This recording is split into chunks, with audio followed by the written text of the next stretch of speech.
नांदेड़ के अर्धापुर तालुके में नगर पंचायत चुनाव में 77.59% रायदही दर्ज की गई। अर्धापुर ग्राम पंचायत में कांग्रेस, एमआईएम और बीजेपी के उम्मीदवारों में सख्त मुकाबला है।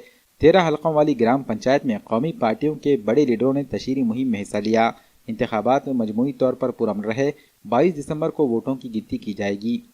नांदेड़ में पहली बार फारूकी मेडिकल लाया है fastest online pharmacy service. Play store या ऐप स्टोर से eVital ऐप डाउनलोड करें या हमारी वेबसाइट farooqimedical.evital.in पर विजिट करें और प्रोमो कोड CE00Z3 के साथ रजिस्टर करने पर पाएं पहली 3 होम डिलीवरी मुफ्त और 40% तक की छूट।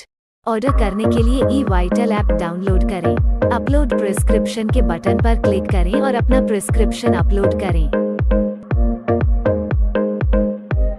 इसके बाद माई कार्ड से चेकआउट करें और आई नीड होम डिलीवरी का ऑप्शन सेलेक्ट करें।